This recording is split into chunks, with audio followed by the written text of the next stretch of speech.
A summer of ongoing talks has ended with zero progress on the critical element of the Ireland issue. Charles McQuillan, Getty Images London. A new school term of Brexit talks has begun, but there's only one exam question that matters: the Irish border.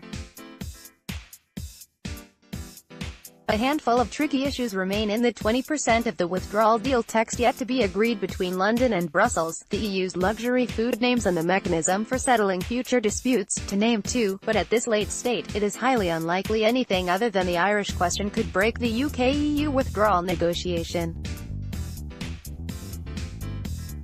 Officials on both sides say that a summer of ongoing talks has ended with zero progress on the critical element of the Ireland issue, the so-called backstop arrangement for avoiding a hard border no matter what Brexit deal emerges. Brussels has been saying for months that without it, there can be no deal. It's a message that chief negotiator Michel Barnier reinforced on Friday following the latest round of talks with his opposite number Dominic Raab. This backstop is critical to conclude the negotiations because, without a backstop, there is no agreement, he told journalists. But while both sides have been keen to emphasize the progress that has been made on the withdrawal agreement, officials familiar with the talks are more candid about how little has been achieved on the Ireland issue since Theresa May won the backing of her cabinet at her Chequers country residence in July for her negotiating plan. Failure to solve the Irish question would render the debate on the future relationship academic. "It's as we were," said one senior UK official when asked what the summer's talks had yielded on Ireland. An EU diplomat on the other side of the negotiation agreed, adding, "Wearily, we are stuck on the old issues. There's nothing new. It's all the same thing." A second EU 27 official familiar with discussions agreed, "That's it in a nutshell." The fate of the Chequers plan, which is coming under sustained bombardment from Brexiteers in May's own party, and the talks with Barnier on the future relationship matter hugely. But failure to solve the Irish question would render the debate on the future relationship academic. Two backstops: Ireland and the future are, though, inextricably linked. Two backstop proposals are currently on the table. The EU says that if the final future relationship deal, to be signed sometime after the UK's March 2019 exit date, does not remove the need for customs and other checks at the EU's borders with the UK, then Northern Ireland should effectively remain in a customs union with the EU. Northern Ireland's Stormont estate, Belfast. Charles McQuillan, Getty Images. Theresa May says this would create an intolerable economic frontier within her country, and has put forward an alternative.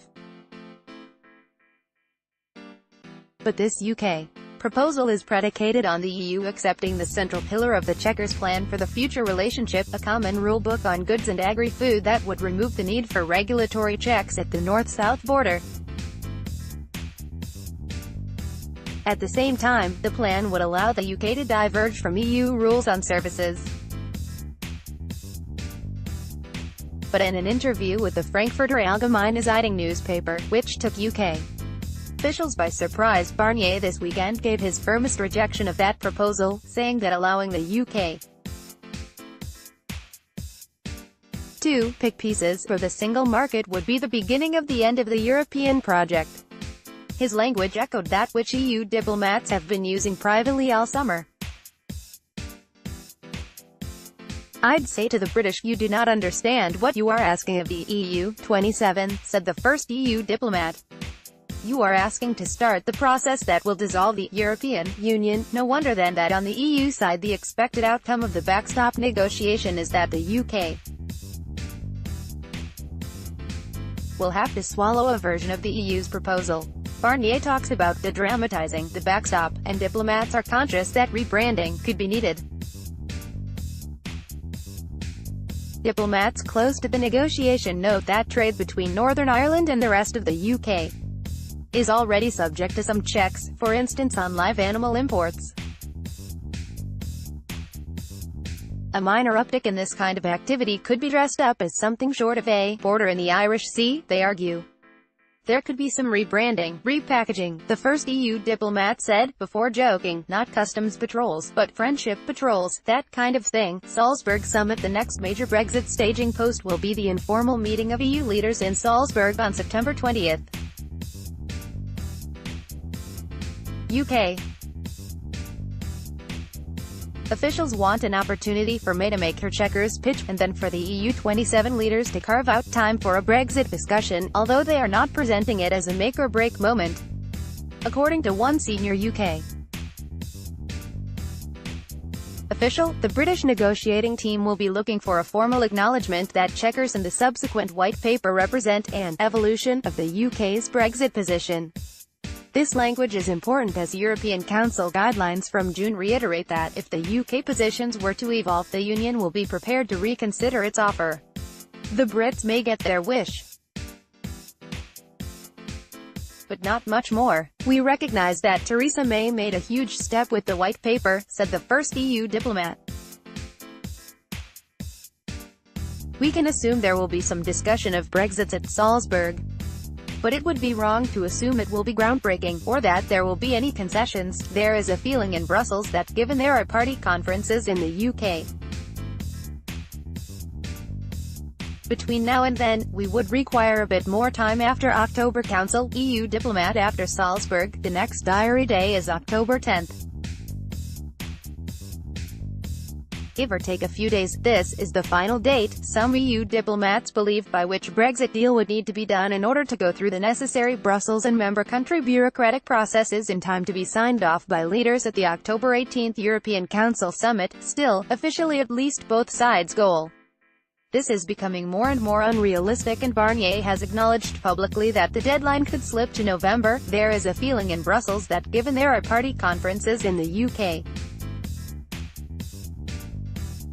between now and then, we would require a bit more time after October. Council, a third EU diplomat said.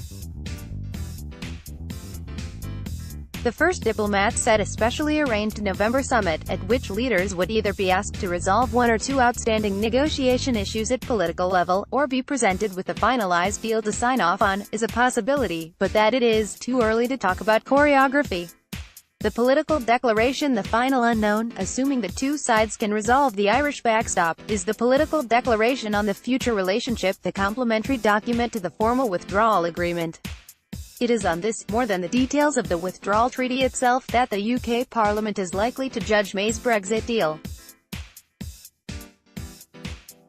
Labour is likely to vote against any deal May brings back. Pool photo by Charles McQuillan. Getty Images. A detailed political declaration based on the Chequers proposal, unlikely as this seems given the EU opposition, or a Norway-like alternative, would almost certainly be rejected by May's Brexiteer backbenchers, led by Boris Johnson, who on Monday decried Chequers as surrender.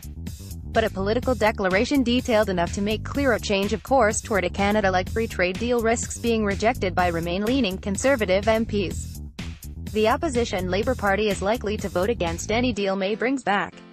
Publicly, the UK still insists it wants the political declaration to be detailed and precise. Brexit Secretary Rob told the House of Lords EU committee last week that his goal would be avoiding fudge and having some clarity. But how he and May will first square the Northern Ireland circle to even reach this stage, and then deliver a vision of the post-Brexit future their party can get behind, is a question no one in London or Brussels can yet answer. View comments.